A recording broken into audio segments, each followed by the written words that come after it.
Hello दोस्तों, स्वागत है आप सभी लोगों का आपके अपने YouTube चैनल पर। आज की क्लास में हम लोग सीखेंगे रीजनिंग के कुछ बेहतरीन 15 क्वेश्चन इतने इंपॉर्टेंट क्वेश्चन है जो आपके हर एग्जाम के लिए इंपॉर्टेंट है। और आप क्वेश्चन का लेवल देखिएगा, मतलब एक क्वेश्चन में आपको सारी चीज़ें सीखने को मिल जाएंगी। और ये जो क्वेश्चंस हैं आपको हर एग्जाम में, जैसे अभी बैंक का पेपर है, आरबीआई असिस्टेंट का, ईएसआईसी के पेपर होने वाले हैं, साथ ही आप नेक्स्ट मंथ में देखिए एसएससी के एग्जाम होने वाले हैं। तो बेहतरीन क्वेश्चन की सीरीज लेकर चल रहे हैं हम लोग, और आगे भी इस तरीके के सेट हम लोग लेकर चलेंगे। तो चलिए प्रैक्टिस के लिए तैयार हो जाइए। तो ये है हमारा प्रैक्टिस सेट 1, पहला सेट है। इसमें 15 क्वेश्चंस आपको मिलेंगे। और हाँ, इसकी जो पीडीएफ है आपको टेलीग्राम पे भी भेज दी जाएगी, तो वहाँ से आप पीडीएफ भी डाउनलोड कर लीजिएगा और उन क्वेश्चनों को फिर से आप बनाइएगा। क्वेश्चंस को सॉल्व करने का तरीका, स्ट्रेटजी आप सीखिए यहाँ पर कि कैसे कैसे क्वेश्चंस बनाएंगे। जैसे ये क्वेश्चन नंबर पहला क्वेश्चन है, यहाँ पर आप देखिए एक वर्ड आपको दिए जाएगा इस तरीके का, जैसे लिखा गया है कॉन्स्टिट्यूशन। ऐसे कोई भी एक वर्ड आपको दे दिए जाएंगे और कहेगा अल्फाबेट के अकॉर्डिंग इसको आप सॉल्व कीजिए, अल्फाबेट्स के अकॉर्डिंग इसको आप अरेंज कीजिए। और इस तरीके के क्वेश्चंस में क्या करता है कि एक ही लेटर को मल्टीपल टाइम लिखेगा, ताकि स्टूडेंट उसमें कंफ्यूज हो जाए कि टी जो है कितनी बार आ रहे हैं, यू कितनी बार आ रहे हैं। तो इन सब चीज़ों को ध्यान से आपको देखना है। तो इस क्वेश्चन को देखिए आप, यहाँ पर लिखा गया है कि जो वर्ड है कॉन्स्टिट्यूशन, इस कॉन्स्टिट्यूशन को हम अल्फाबेट्स के according left to right set करेंगे। और लेफ्ट टू राइट सेट करने के बाद ये देखेंगे कि कौन सा लेटर उसी जगह पर है। जितने लेटर उसी जगह पर होंगे उसी पे ऑप्शन पे आपको टिक कर देना है कि 2 है, 3 है, 1 भी नहीं है। ठीक है, ऑप्शन दिए गए हैं 3, 1 कोई नहीं है, 2 है, 4 है, और एक ऑप्शन पे आपको टिक लगाना है। तो चलिए आप बनाते हैं इस क्वेश्चन को। जैसे ही आपको वर्ड लिखा गया है कॉन्स्टिट्यूशन,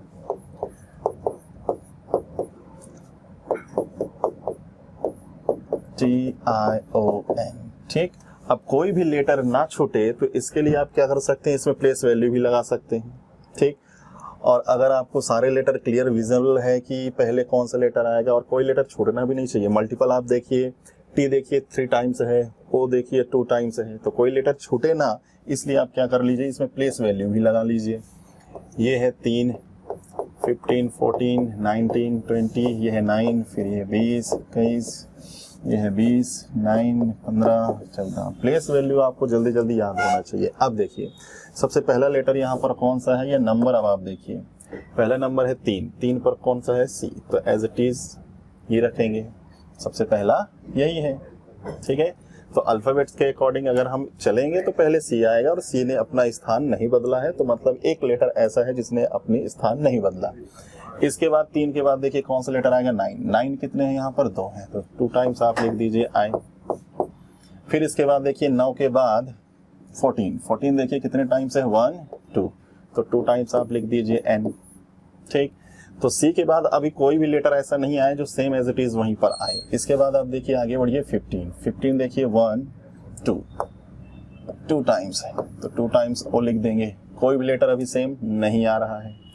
इसके बाद आगे बढ़िए टी, और टी आप देखिए 1, 2, 3, तो 1, 2, 3, और 3 टाइम्स जब हमने टी लिखा तो एक टी भी हमें ऐसा मिल गया जो same as it is position पर मिल गया। तो सी और टी, एक लेटर अभी और है यू, उसको लास्ट में लिख दीजिए।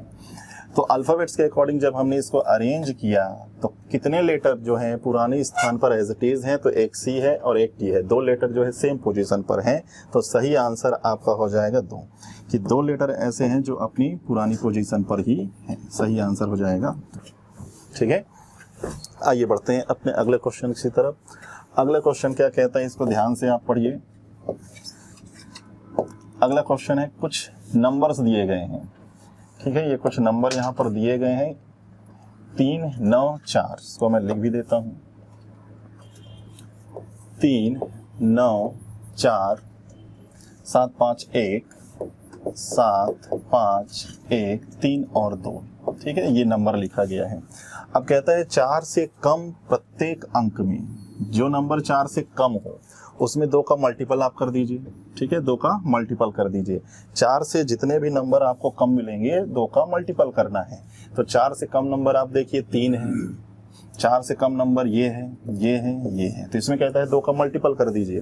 तो हम इन सब में 2 का मल्टीपल करेंगे तो ये हो जाएगा 6, ये हो जाएगा 2, ये हो जाएगा 6 और ये हो जाएगा, इसमें भी 2 का मल्टीपल करते चले जाइए 4।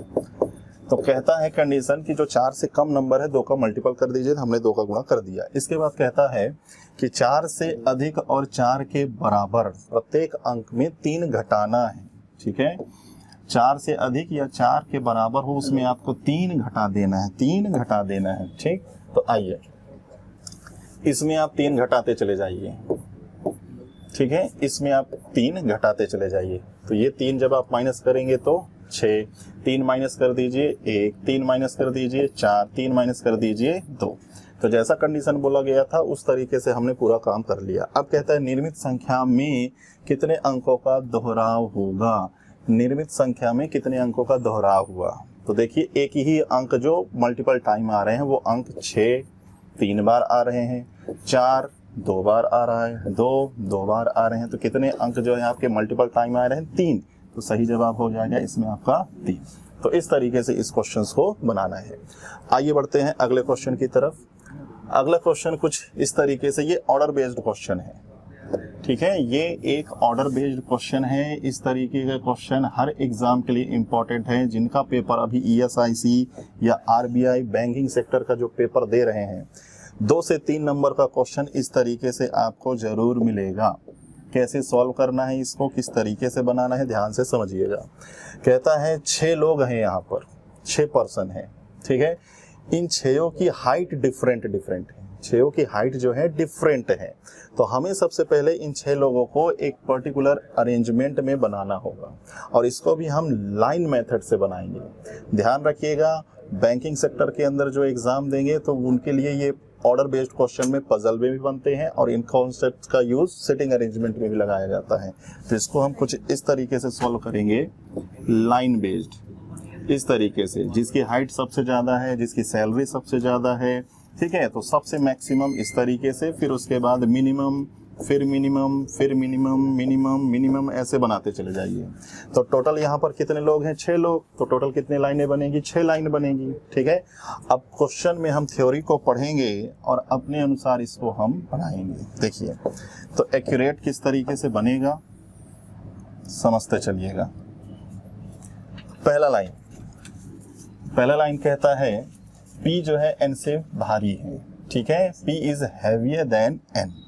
तो P जो है N से भारी है, तो P N से भारी है, ऐसे बना देंगे। 6 लोग में ये जो P है N से भारी है। फिर क्या कहता है, M जो है S से हल्का है, तो M S से हल्का है, तो इस तरीके से अरेंज कर लेंगे। फिर कहता है Q जो है N से भारी है, तो Q जो है N से भारी है, लेकिन Q की पोजीशन अब यहाँ आ जाए या यहाँ आ जाए, इसमें अभी पॉसिबिलिटी है। Q जो है N से भारी है, तो Q या तो P के इस पार होगा या तो इस पार होगा, अभी क्लियर नहीं है। M जो है P और Q से हल्का है, ये M जो है P और Q से हल्का है, मतलब M और S इधर ही आएंगे। तो चलो अब हम श्योर हो गए हैं कि N यहीं पर आएगा, P यहीं पर आएगा। Q के बारे में अभी सस्पेंस है, लेकिन कहता है कि M जो है P और Q से हल्का नहीं है, तो M यहाँ कहीं लगा देते हैं और S यहाँ लगा देते हैं। ठीक है, ये कुछ इस तरीके से। अब Q चाहे यहाँ हो या यहाँ हो, ठीक है, अभी उसको देखते हैं। कुछ और लाइन दिया गया है क्या, S सबसे भारी नहीं है, ओके, यहाँ पर कोई एक और होगा। कहता है S सबसे भारी नहीं है तो कोई एक वहाँ पर होगा। Q दूसरा सबसे हल्का नहीं है, ओके, क्लियर कर दिया। 1 2 3 4 5, अब Q को यहाँ रखने से मना कर रहा है, तो बेहतर है आप Q को यहाँ रख दीजिए, तो दूसरा सबसे हल्का नहीं होगा। तो ये आपका एक ऑर्डर अरेंज हो गया, ऑर्डर अरेंज हो गया। सबसे भारी, उससे कम, उससे कम, उससे कम, उससे कम, और ये सबसे हल्का। और कुछ दिया गया है क्वेश्चन में, सबसे भारी व्यक्ति का जो भार है, ये है सबसे भारी, ये कितना है, 70 kg का, 70 kg का।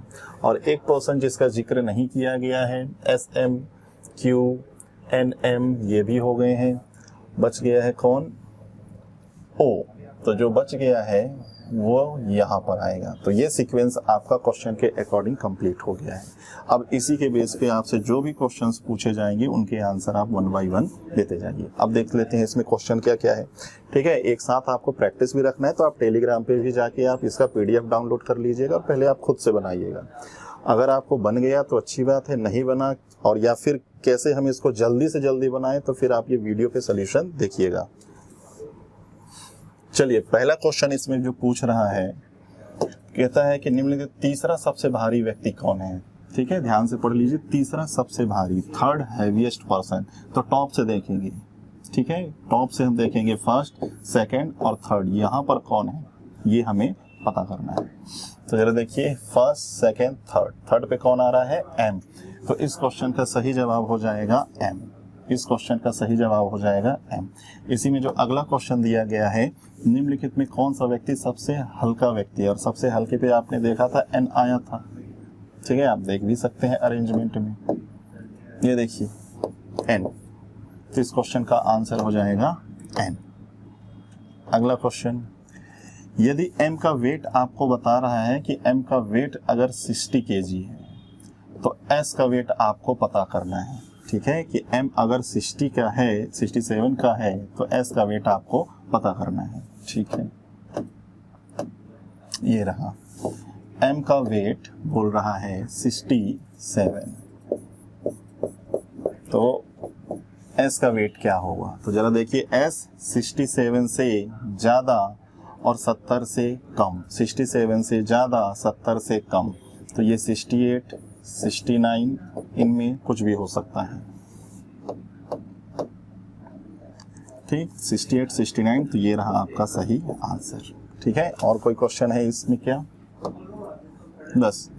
तो ऑर्डर बेस पे आपके 3 क्वेश्चन पूछे गए थे। तो सबसे पहले सही अरेंजमेंट बनाइए, फिर उसके बाद आप क्वेश्चंस को पढ़ते जाइए, सारे आंसर फटाफट बनते जाएंगे। अगला क्वेश्चन है आपका एक पॉइंटिंग फॉर्म पर। पॉइंटिंग फॉर्म पर है ये ब्लड रिलेशन। पॉइंटिंग फॉर्म पर है ब्लड रिलेशन। बड़ा आसान सा क्वेश्चन है, पढ़ते ही आपको आंसर भी मिल जाएगा। ठीक है, सिंपल सा क्वेश्चन है ये, पढ़ते ही आंसर भी मिल जाएगा। पॉइंटिंग फॉर्म है, एक व्यक्ति ने फोटो की ओर संकेत करते हुए कहा, यह लड़की मेरे पिता की पुत्रवधू है। उस व्यक्ति का कोई भाई नहीं है, वह व्यक्ति उस लड़की से किस प्रकार संबंधित है। ठीक है, सिंपल सा क्वेश्चन है, पढ़ते हुए आंसर मिल जाएगा। लेकिन कभी कभी कॉम्प्लिकेटेड जब क्वेश्चंस आ जाएंगे तो उसको हम बनाते हैं नंबर मेथड से। उसको हम बनाते हैं नंबर मेथड से। अब ये नंबर मेथड क्या है, तो नंबर मेथड अगर जानना है तो पूरा आपको ब्लड रिलेशन बेसिक से कवर करना होगा। और बेसिक से क्लासेस में कहाँ से मिलेगी आपको? हमारे ऐप पे जाइएगा। ऐप पे जाइएगा, वहाँ पे सीक्वेंस से वीडियोस भी रखे हुए हैं। ठीक है, और अगर आपको पूरा का पूरा पैकेज भी लेना है तो आप वहाँ से परचेज भी कर सकते हैं और सीक्वेंस से सारी आप देख सकते हैं सारे के सारे वीडियो। तो जिन बच्चों को का अभी बेसिक क्लियर नहीं है तो वो बच्चे पहले बेसिक क्लियर कीजिए। ये लेक्चर उनके लिए ज़्यादा बेनिफिट होगा जिनका एग्ज़ाम अभी है, जो लोग पढ़ चुके हैं। ठीक है, आइए बनाते हैं इस क्वेश्चन को। सबसे पहले एक पॉइंटिंग फॉर्म पे है, एक फोटो पे पॉइंट करते हुए एक व्यक्ति ने कुछ कहा। ऐसे आपको पॉइंट बनाते जाने हैं। ये एक व्यक्ति है, फोटो पे पॉइंट करते हुए कहता है, और फोटो पे पॉइंट किया जा रहा है तो ये फोटो जो है एक लड़की की है, तो ऐसे minus sign, plus sign, male candidate, female candidate. ठीक है, अब कहता क्या है कि यह लड़की, मतलब इनके बारे में बोल रहा है, मेरे पिता की पुत्रवधू है। तो मेरे पिता, अब पिता की पुत्रवधू, यही फोटो वाली लड़की पिता की पुत्रवधू। ठीक है, फोटो वाली लड़की है। अब कहता है कि इसका कोई और भाई नहीं है। ये अपने परिवार में इकलौता नहीं कह सकते, इसका कोई भाई नहीं है, तो मतलब परिवार में इकलौता लड़का है ये। तो कहता है बताइए, तो ये पुत्रवधू है तो जाहिर सी बात है ये हस्बैंड वाइफ है, ये दोनों हस्बैंड वाइफ है। तो क्वेश्चन में कहता है व्यक्ति लड़की से किस प्रकार संबंधित है, तो ये इनके हस्बैंड है। हस्बैंड ऑप्शन में नहीं है तो नन ऑफ दीज, इनमें से कोई नहीं।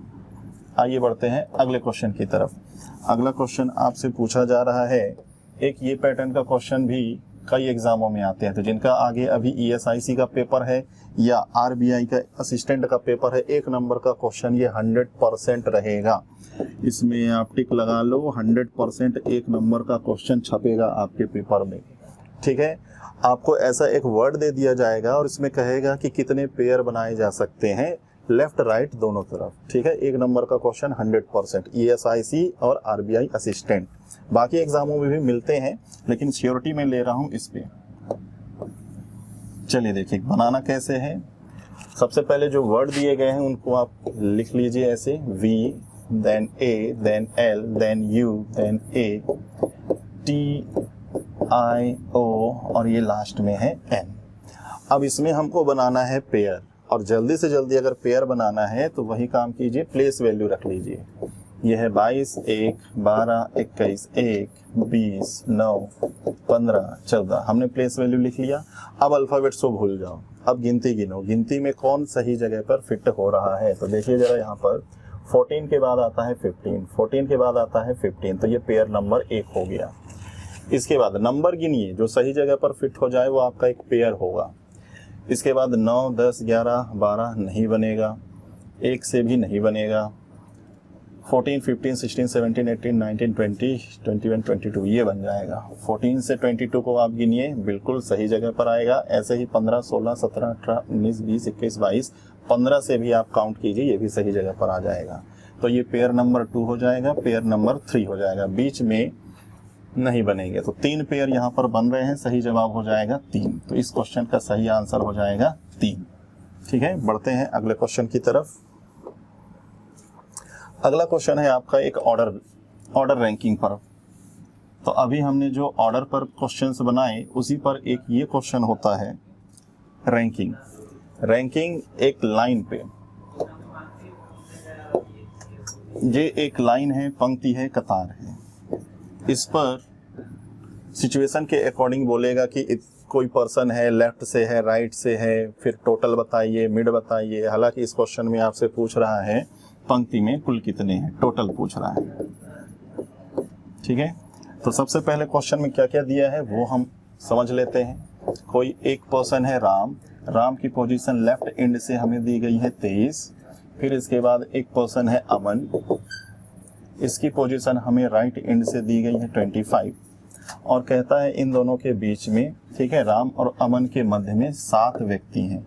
तो इन दोनों के बीच में 7 लोग हैं। तो कहता है टोटल बताइए। तो ध्यान कीजिए, ये जो क्वेश्चन है इसके जो टोटल पूछे गए हैं 2 आंसर आएंगे। आइदर और वाला कुछ है ही नहीं, आइदर और वाला कुछ है ही नहीं। ठीक है, तो कहता है निर्धारित नहीं किया जा सकता है। ठीक है, तो देखते हैं, अभी निर्धारित तो किया जा सकता है, आंसर 2 होंगे। अब यहाँ पे सिचुएशन 2 बनेंगे, एक बनेगा सिंपल केस का आंसर। ठीक है, ये बेसिक क्लास में सारी चीजें बताई गई थी। सिंपल केस क्या होता है, ओवरलैपिंग केस क्या होता है। ओवरलैपिंग केस, सिंपल केस का मतलब कि राम इधर से 23 नंबर पे बैठा है, अमन इधर से 25 नंबर पे बैठा है और इनके बीच में 7 लोग, ये सिंपल केस होता है। इसी का ओवरलैपिंग केस अगर आप समझोगे, शॉर्ट टर्म में आप डायग्राम बनाइए। राम इधर कहीं आएगा 23rd, अमन इधर कहीं आएगा 25th, और इन दोनों के बीच में 7 लोग हैं। ये 2 डायग्राम पॉसिबल है और दोनों से अलग अलग आंसर आएंगे। ठीक है, तो अगर आप सिंपल केस से आंसर रखना चाहते हैं तो ये तीनों के तीनों नंबर आप ऐड कर दीजिए, तीनों के तीनों नंबर आप ऐड कर दीजिए। 23 7 हो जाएगा 30, 40, 50, 55, तो इस पे टोटल आ जाएगा 55। 55 ऑप्शन पे है क्या? नहीं है। इस पे अगर आपको वर्क करना है कि तो लेफ्ट और राइट आप ऐड कर दीजिए, तो ये हो जाएगा 48। लेफ्ट राइट ऐड कर दीजिए। फिर इसके बाद मिड में जितने लोग हैं वो घटाइए और एक लास्ट में 2 और घटा देना है। ठीक है, क्यों घटाना है? ये ओवरलैपिंग सिचुएशन में सारी चीजें बताई गई थी। ये दोनों डबल काउंट हो जाते हैं। तो इसमें जब आप माइनस करेंगे 9 तो कितना आ जाएगा? ये 39। हमारे पास 2 आंसर है, 55, 39, कोई है ही नहीं। तो जब ये नहीं, ये नहीं, ये नहीं, ये नहीं, एक नंबर अगर हमको प्राप्त करना है तो इसी पर ही टिक लगाना पड़ेगा। ठीक है, वैसे क्वेश्चन जब बनते हैं तो कोई ना कोई एक ऑप्शन इस तरीके से इसमें रहता है, या तो 39 या एक आया है 55, आइदर और, या तो 39 या 55। तो बढ़िया क्वेश्चन है ये, क्वेश्चन नंबर 8। आइए बढ़िए अगले क्वेश्चन की तरफ। अगला क्वेश्चन है एक ब्लड रिलेशन पर। ओके,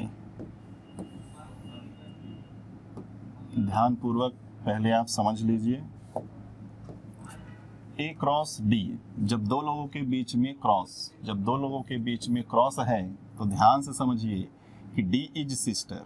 ठीक है, कि डी इज सिस्टर। जब दो लोगों के बीच में क्रॉस तो रिलेशन सिस्टर का, बट समझे रहिएगा जेंडर जो क्लियर है राइट साइड का। ठीक है, हाँ ध्यान से समझिएगा, दो में मीनिंग अलग है। जेंडर क्लियर हो रहा है राइट साइड वालों का, और लास्ट के दो में जेंडर क्लियर हो रहा है लेफ्ट साइड वालों का। ठीक है, तो क्लॉस और प्लस में अलर्ट रहिएगा, जेंडर क्लियर होगा राइट साइड वालों का। और डिवाइड और माइनस, इसमें कहता है वाइफ,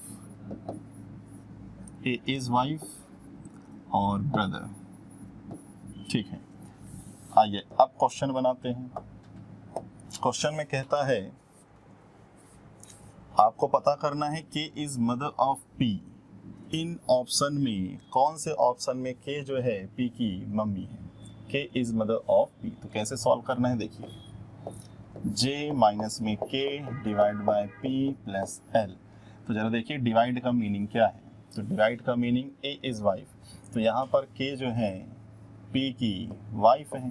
तो जब के पी की वाइफ है तो पी जो है के इज मदर, के जो है पी की मदर नहीं होंगे, तो ये पहला गलत। दूसरा नंबर चेक करते हैं, K plus P plus M cross में जे। तो प्लस का मीनिंग देख लीजिए, प्लस का मतलब है डी इज डॉटर। तो यहाँ पे पी जो है के की डॉटर है। फिर प्लस का मतलब तो एम जो है इनकी डॉटर है। ठीक, अब जब ये डॉटर हैं तो कहता है के इज मदर, क्रॉस का मतलब देख लीजिए ये इनकी सिस्टर है, तो इसमें भी नहीं बन पाएगा। इसमें भी के जो है पी की मदर राइट नहीं हो पाएगा, ऑप्शन नंबर सी, तो ये भी गलत। फिर है जे माइनस में के divide by L plus P. तो डिवाइड का मीनिंग आप देख लीजिए, ए इज वाइफ, तो ये इनकी पत्नी है। और प्लस का मतलब देख लीजिए ये इनकी डॉटर है, ये इनकी डॉटर। तो ये दोनों हस्बैंड वाइफ हैं, इनकी एक चाइल्ड है पी और ये डॉटर है। तो पी की ये मम्मी और पापा हैं, तो बिल्कुल एग्जैक्ट ऑप्शन नंबर सी यहाँ पर आ रहा है कि इज मदर ऑफ पी।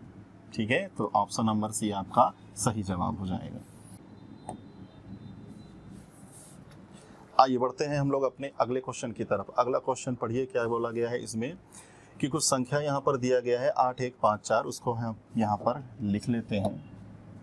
8 1 5 4 2, फिर इसके बाद है 7 6 3 6, 7 6 3 6 और 7। कहता है इन नंबरों को आप आरोही क्रम में, बढ़ते हुए क्रम में आप लिखिए। बढ़ते हुए क्रम में लिखने के बाद ये पता लगाइए कि कितने अंक जो हैं पूर्ववत वहीं पर हैं, अपना स्थान नहीं बदला है। तो सबसे पहले इन अंकों को आप अरेंज कर दीजिए जैसा क्वेश्चन में बोला गया है। सबसे पहले आएगा 1, सबसे पहले लिखा था 8 और यहाँ आया 1, तो 1 में तो देखो चेंज हो गया, अपनी जगह पर नहीं आया। इसके बाद है 2, तो 2 को भी यहाँ पर आप अरेंज कर दीजिए। इसके बाद लिख दीजिए 3, 3 यहाँ पर आ जाएगा। इसके बाद लिख दीजिए 4, 4 यहाँ पर आ जाएगा। फिर आ जाएंगे 5, ये भी हो गया। फिर आ जाइए 6, 6 जो है 2 बार है, तो इस तरीके से लिख दीजिए। फिर लिखिए 7 और लास्ट में लिखिए 8। तो सारे नंबर यहाँ लिख दिए गए। सारे नंबर लिखने के बाद आप मैच कीजिए कि कौन सा नंबर जो है चेंज नहीं हुआ, तो वो नंबर है 6। हमसे नंबर नहीं पूछा है कितने नंबर, तो एक नंबर जो है पहले जैसी पोजीशन पर है और कोई है क्या नहीं, तो आपका आंसर आएगा 1।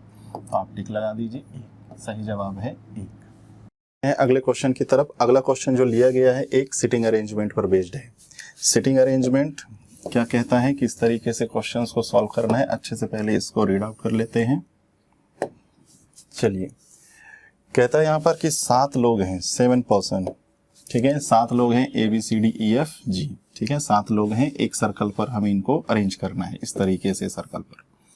और आगे क्या कहता है कहता है कि इसमें कुछ लोग जो है केंद्र की तरफ देख रहे हैं और कुछ लोग जो है केंद्र से बाहर की तरफ देख रहे हैं। ठीक है, तो जैसा भी सिचुएशन होगा कि जो लोग सेंटर की तरफ देख रहे होंगे उनका राइट साइड इधर होगा, लेफ्ट साइड इधर होगा। ठीक है, इस बात को ध्यान में रखना।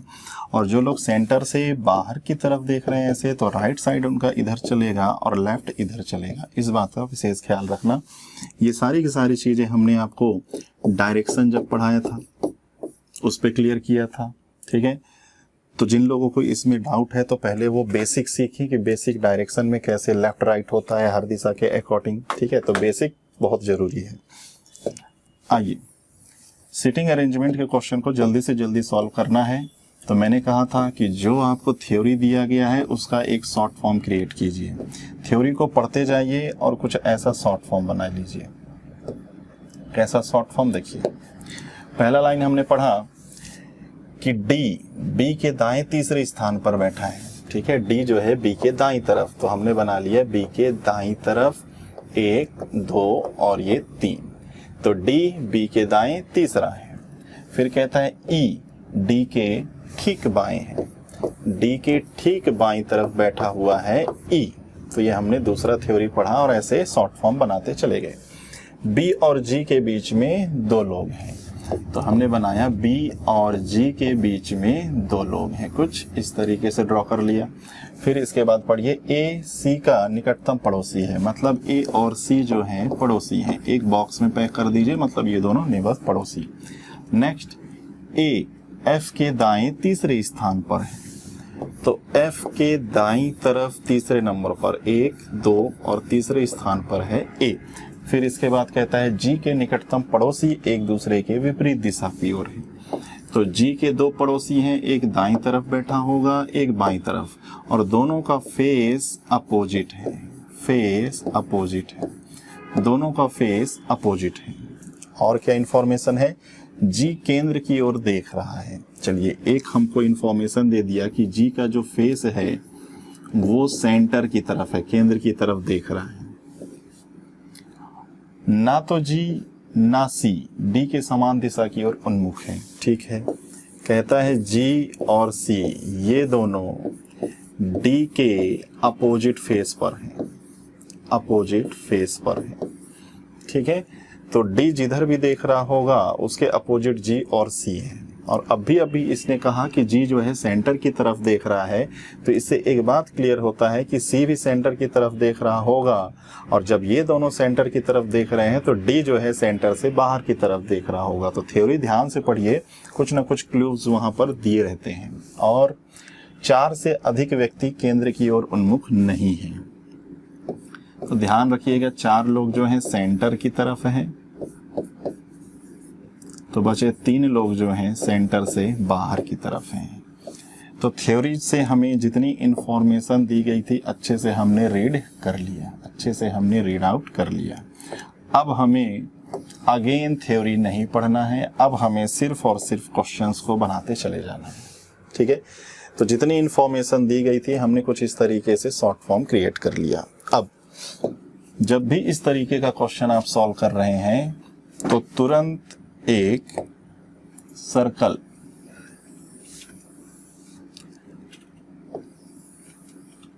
One two three four five six seven 1 2 3 4 5 6 7 2 circle आप तुरंत बना लीजिए, क्योंकि पॉसिबिलिटी आएगी ही। तो जैसी जो पॉसिबिलिटी होगी उसी के अकॉर्डिंग हम क्वेश्चन बनाएंगे। चलिए, आप कहीं से भी शुरू कर सकते हैं क्वेश्चंस को, तो जैसा जैसा पॉइंट दिया गया है मैं वहीं से शुरू कर लेता हूं। कहता है बी के दाईं तरफ जाइए। अब हमें बी का फेस ही नहीं पता है, तो एक डायग्राम में क्या कर लेते हैं कि बी का फेस सेंटर की तरफ कर लेते हैं, और एक डायग्राम में बी का फेस सेंटर से बाहर की तरफ कर लेते हैं। 2 पॉसिबिलिटी। तो कहता है बी के दाईं तरफ जाइए, तो इसके अकॉर्डिंग राइट इधर होगा और यहाँ पर आ जाएगा डी, इसके अकॉर्डिंग राइट इधर होगा और ये हो जाएगा डी। ठीक, ये हो जाएगा डी। फिर इसके बाद कहता है एक क्लू और दिया गया है, बी और जी के बीच में 2 लोग हैं, तो 2 लोग इधर तो नहीं बन पाएंगे, 2 लोग यहाँ बनेंगे, तो ये बन जाएगा बी और जी। ठीक है, 2 लोग, तो ये बन जाएगा बी और जी। जी जो है केंद्र की तरफ देख रहा है, जी जो है केंद्र की तरफ देख रहा है। तो आपके ऊपर है, प्रैक्टिस अगर अच्छी है तो दोनों डायग्राम को एक साथ आप फॉलो किए रहिए। आगे चलकर कोई एक गलत हो जाएगा, ठीक है, आगे चलकर कोई एक गलत हो जाएगा, दूसरा डायग्राम सही हो जाएगा। या तो आप एक एक करके बनाइए, एक एक करके, ठीक है। बाकी प्रैक्टिस ऐसे रखना है कि दोनों को एक साथ लेकर चलिए, ठीक है। अब देखिए, कहता है कि डी के एकदम लेफ्ट में, और कुछ इंफॉर्मेशन मैंने बताया था कि जी और सी जो है सेंटर की तरफ देख रहे हैं और डी का फेस जो है आउटसाइड है। तो डी का फेस जो है आउटसाइड ऐसे रख दीजिए, डी का फेस जो है आउटसाइड रख दीजिए। कहता है डी के एकदम लेफ्ट में ई है, तो एकदम लेफ्ट में यहाँ ई नहीं बन पा रहा है, ये आपका गलत हो गया, ये बिल्कुल सही है, इसी को अरेंजमेंट कर दीजिए। तो डी के एकदम लेफ्ट में ई हो गया, ठीक है, ये भी अरेंजमेंट आपका कंप्लीट। अब इसके बाद कहता है कि जी के दोनों पड़ोसियों का फेस जो है अपोजिट, जी के दोनों पड़ोसी, तो एक आउटसाइड है तो एक इनर पे आएगा, ठीक। इसके बाद कहता है कि ए और सी जो है पड़ोसी हैं, तो ए और सी यहीं पर कहीं आएगा, और ए को हमें ऐसी जगह रखना है कि एफ के दाएं तीसरा आ जाए। तो ए को आप यहाँ ले लीजिए, सी यहाँ, और एफ को यहाँ रख देंगे और इसका फेस सेंटर की तरफ, तो दाएं तीसरा हो जाएगा ये। और सी भी जो है जी की तरह, जी और सी केंद्र की तरफ देख रहे हैं, तो 1 2 3 4 लोग केंद्र की तरफ, तो बचे 3 लोग सेंटर से इधर। तो ये आपका अरेंजमेंट इस क्वेश्चन का कंप्लीट हो गया, ठीक है। जैसा जैसा क्वेश्चन बोला गया था उसके अकॉर्डिंग ये अरेंजमेंट आपका बिल्कुल सही हो गया। अब इस पे जो क्वेश्चंस पूछे जा रहे हैं वो आप मैच कर लीजिए। पहला क्वेश्चन है इसमें, पहला क्वेश्चन जो इसमें पूछा जा रहा है, निम्नलिखित में कौन सा व्यक्ति सी के दाएं दूसरे स्थान पर बैठा है। कहता है सी के दाएं तरफ दूसरा, तो सी के दाएं दूसरा है जी, सी के दाएं दूसरा है जी, तो इसका सही आंसर हो जाएगा जी। कहता है ई के दाईं ओर गिनने पर ए और ई के मध्य में कितने लोग हैं, तो ई के दाईं ओर गिनिए, तो ई के दाईं ओर गिनने पर ए और ई के बीच में 2 लोग होंगे, 2 लोग होंगे, तो सही जवाब हो जाएगा जी। अगला क्वेश्चन इसमें क्या पूछ रहा है, अगला क्वेश्चन है निम्नलिखित कितने व्यक्ति केंद्र से बाहर, ये तो हमें एक थ्योरी से ही पता चल गया था, 3 लोग। 4 बोल रहा था सेंटर की तरफ है, तो 3 जो है आउटसाइड, तो आउटसाइड पे कितने लोग हैं, 3। अगला क्वेश्चन, अगला क्वेश्चन लिया गया है direction and distance, direction and distance. चलिए, सर्कल वाले क्वेश्चन में 3 क्वेश्चन ही थे। अब अगला क्वेश्चन जो आपका लिया गया है एक डायरेक्शन एंड डिस्टेंस पर बेस्ड है। बढ़िया क्वेश्चन है, एक ही क्वेश्चन में आपको सारा इंफॉर्मेशन वो पूछ लेगा कि डायरेक्शन से हर चीज़ वो आपसे पूछ लेगा। तो चलिए सबसे पहले क्या काम करते हैं, इसका परफेक्ट डायग्राम बनाते हैं। पॉइंट से पॉइंट को बस मिलाना है हमें। कहता है कि कोई पॉइंट यू है जी से 3 मीटर पश्चिम पर है, जी से 3 मीटर पश्चिम पर है। तो जैसे हमने बनाया ये है जी, तो जी से 3 मीटर हम चलेंगे पश्चिम में तो हमें मिल जाएगा ये पॉइंट यू। आगे बढ़िए, जी वी से 8 मीटर उत्तर पर है, जी जो है 8 मीटर उत्तर पर है, जी जो है वी से 8 मीटर उत्तर पर है। वी जो है बिंदु बी से 4 मीटर पूरब में है। तो देखिए 3 मीटर का डिस्टेंस है, तो 4 लगभग इतना ले लीजिए, तो ये हो जाएगा पॉइंट बी। फिर इसके बाद कहता है बी जो है एच से 9 मीटर दक्षिण में है, तो ये 8 मीटर है, तो 9 मीटर लगभग इतना, तो ये 9 मीटर हो जाएगा, ठीक है। बी जो है एच से 9 मीटर, तो ये हो जाएगा एच, तो एच से 9 मीटर। पॉइंट से पॉइंट को कनेक्ट करते चले जाइए। एच जो है एल से 2 मीटर पश्चिम में है, ये एच जो है एल से 2 मीटर पश्चिम में है। तो देखिए ये जो डिस्टेंस बच रहा है ये 1 मीटर का डिस्टेंस है, और इधर हमें 2 मीटर जाना है, तो थोड़ा इससे और, तो ये 2 मीटर हम चले जाएंगे तो हमें मिल जाएगा पॉइंट एल। तो ध्यान रखिएगा इतना 1 और इतना 1। एल जो है सी से 6 मीटर उत्तर में है, सी से 6 मीटर उत्तर में है, तो मतलब यहाँ से हम नीचे आएंगे, ये 1 मीटर वाला ही डिस्टेंस है, ये 1 मीटर वाला डिस्टेंस है। 5 मीटर और नीचे आ जाइए तो हमें मिल जाएगा पॉइंट सी। तो ध्यान रखना ये 5 और ये 1 टोटल 6 मीटर हो गए।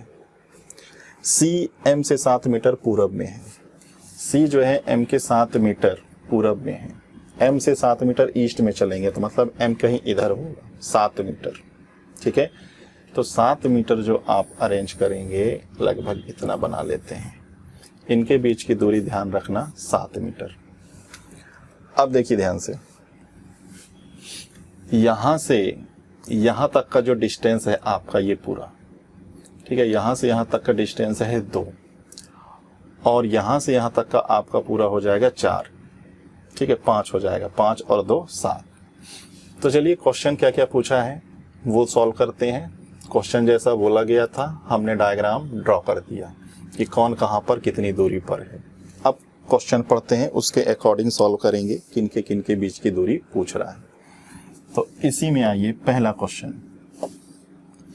इसी में पहला क्वेश्चन आपसे पूछ रहा है, क्वेश्चन को रीड कर लेते हैं फिर चलते हैं डायग्राम में।